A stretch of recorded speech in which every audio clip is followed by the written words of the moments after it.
Nous allons tester le cours sur l'introduction à la neuroanatomie avec le logiciel Flashback pour pouvoir après intégrer le cours dans la plateforme de la faculté de médecine et d'odontologie.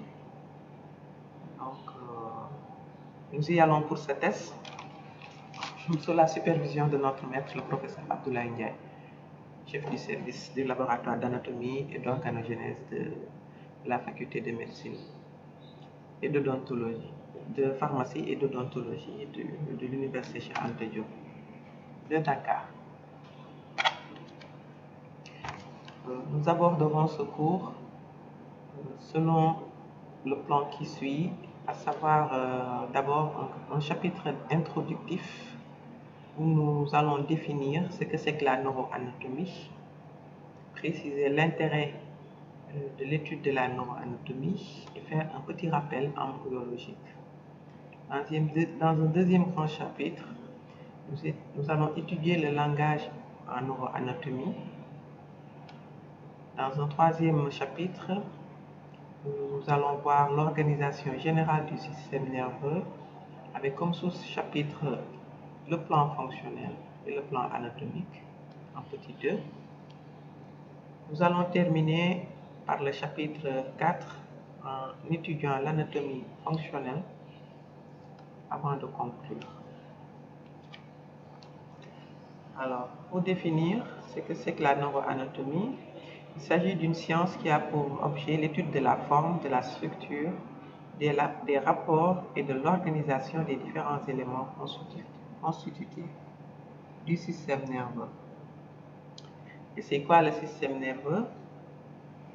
Quand on parle du système nerveux, il faut savoir qu'il s'agit de l'ensemble des centres nerveux. Donc on parle ici de centre, d'un niveau de contrôle, des nerfs qui vont assurer la conduction, qui vont véhiculer les messages nerveux, mais également des ganglions qui vont assurer principalement les fonctions suivantes, à savoir la commande motrice des viscères et de l'appareil locomoteur, la réception des messages sensoriels, mais également ce système nerveux régit les fonctions psychiques et intellectuelles. Ce système nerveux comprend deux parties, une qui est intégratrice et une autre qui est à la fois réceptrice et effectrice. Pour la partie intégratrice, elle correspond au système nerveux central. Ce système nerveux central va jouer ce rôle de commande. Donc, c'est le point, c'est le niveau central, c'est là où sont analysés, interprétés les messages sensoriels qui arrivent au niveau du système nerveux. Après interprétation, analyse, il faut une réponse. Donc, ce système nerveux central, il est important parce qu'il doit intégrer toutes les informations qu'il reçoit et apporter une réponse. Le plus souvent, c'est la réponse motrice.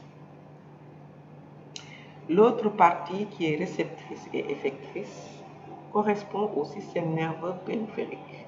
Système nerveux périphérique parce que c'est cette partie du système nerveux qui va assurer la relation entre ce qui se passe dans l'environnement, tout autour de l'individu. Ça peut être tout autour à l'extérieur, comme ça peut être à l'intérieur. Ça veut dire qu'il y aura des informations qui seront reçues de l'extérieur. Par exemple, la lumière, les couleurs que vous voyez, ces informations proviennent de l'extérieur. Mais on peut avoir des informations sensitives ou sensorielles qui proviennent de l'intérieur de l'organisme. Par exemple, la sensation de faim. Donc, cette partie du système nerveux, le système nerveux périphérique, va va réceptionner l'information provenant soit du milieu extérieur ou bien du milieu intérieur.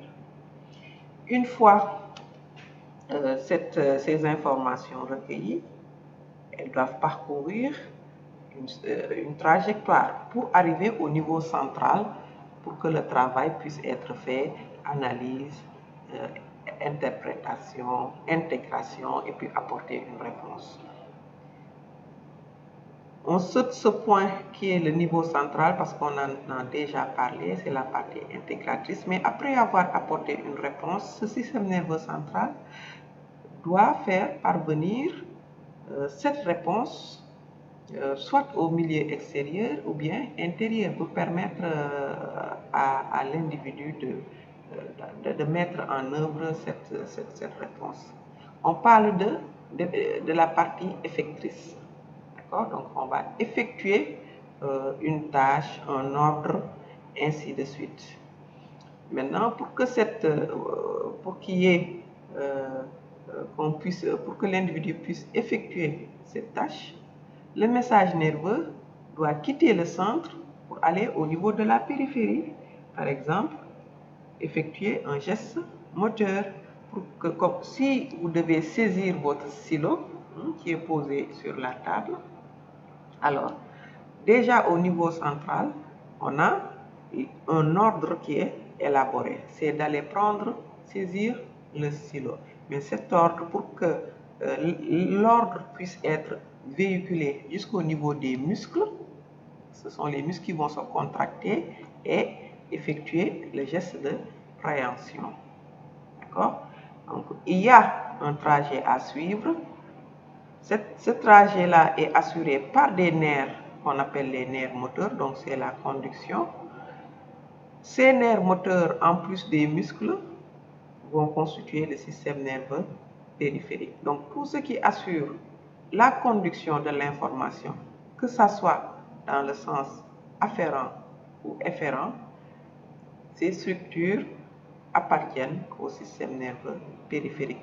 De la même manière que le récepteur, c'est-à-dire cette partie de l'organisme qui capte l'information dans un premier temps, et l'effecteur, qui est le muscle qui effectue un ordre moteur, tous ces éléments font partie du système nerveux périphérique.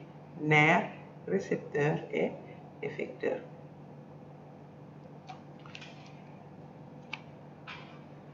Quel est l'intérêt d'étudier ce chapitre introductif sur la neuroanatomie? D'abord, l'intérêt est didactique. Et didactique parce que ça intéresse, la neuroanatomie intéresse un système très perfectionné qui est le système nerveux. Et l'étude de ce système va permettre de fixer les bases nécessaires à la compréhension de l'étude détaillée de ce système. L'intérêt est également anatomo-fonctionnel et anatomo-clinique à partir du moment où ça nous permet de faire des corrélations. C'est-à-dire, on peut faire le lien entre une région anatomique qui est atteinte, qui est lésée. On fait le lien entre cette lésion située sur une région anatomique précise et les symptômes les signes qu'on a retrouvés à l'examen clinique. D'accord? Donc ça nous permet d'avoir une compréhension, d'établir une relation entre la lésion au niveau anatomique et la manifestation par le signe qu'on a à l'examen. Mais également l'intérêt du diagnostic topographique. Donc quand on parle de corrélation anatomo-fonctionnelle, anatomo-clinique, ça nous permet d'établir le diagnostic topographique, c'est-à-dire en analysant les signes qu'on a et les symptômes, on peut en déduire le siège, la situation ou bien la topographie de la lésion qui est responsable des manifestations qu'on a. Et ceci, pour pouvoir le faire, il faudrait les connaissances de base en neuroanatomie. Nous avons aussi l'intérêt qui porte sur les applications cliniques, radiologiques et thérapeutiques. On peut avoir aussi de nombreuses pathologies. On peut retrouver de nombreuses pathologies qui peuvent être traumatiques, dégénératives, vasculaires ou infectieuses.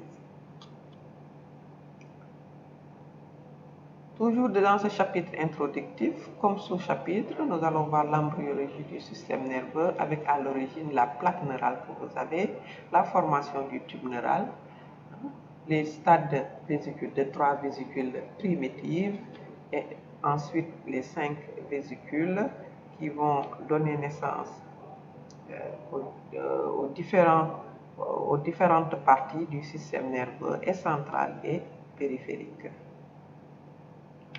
Toujours pour l'embryologie du système nerveux, vous avez les 3 vésicules primitives qui se subdivisent en 5 vésicules et pour chaque vésicule, vous avez le développement en une structure bien précise du système nerveux. Donc, on est dans un test, donc on avance. Le langage anatomique qui nous permet d'étudier les plans de l'espace, ainsi de suite. L'organisation générale du système nerveux sur le plan fonctionnel, on a le système nerveux de la vie de relation et au plan anatomique, non, toujours au niveau du... Et voilà, le système nerveux de la vie de relation et le système nerveux de la vie végétative ou autonome. Au plan anatomique, on parle de système nerveux central et de système nerveux périphérique. Le système nerveux périphérique, je l'ai expliqué au tout début, c'est le lien qui unit le système nerveux central aux organes. Il est constitué et par les nerfs et les ganglions, ainsi de suite. Le système nerveux central, lui, il est constitué par l'encéphale et la moelle spinale, comme vous pouvez le voir sur ce schéma-là. Quelles sont les structures de l'encéphale? Nous avons le cerveau, le tronc cérébral, le cervelet, et ainsi de suite. Avec le commentaire de ce schéma, le cerveau, qui est la première partie de l'encéphale, avec les différentes structures, l'insula, les lobes, ainsi de suite, les noyaux gris centraux. On avance. Voilà, c'est pour tester. Après, nous allons voir ce que ça va donner. Le cervelet, la moelle spinale. Et puis après, on passe à la configuration interne, l'anatomie fonctionnelle, les explorations cliniques et paracliniques. Et pour conclure, nous pouvons dire qu'une maîtrise de la neuroanatomie est fondamentale pour la compréhension des signes lors des atteintes du système nerveux. Également, le développement d'applications radiologiques interventionnelles et de techniques neurochirurgicales. Nous allons voir ce que ça a donné. L'enregistrement, il est où? On fait quoi? Stop.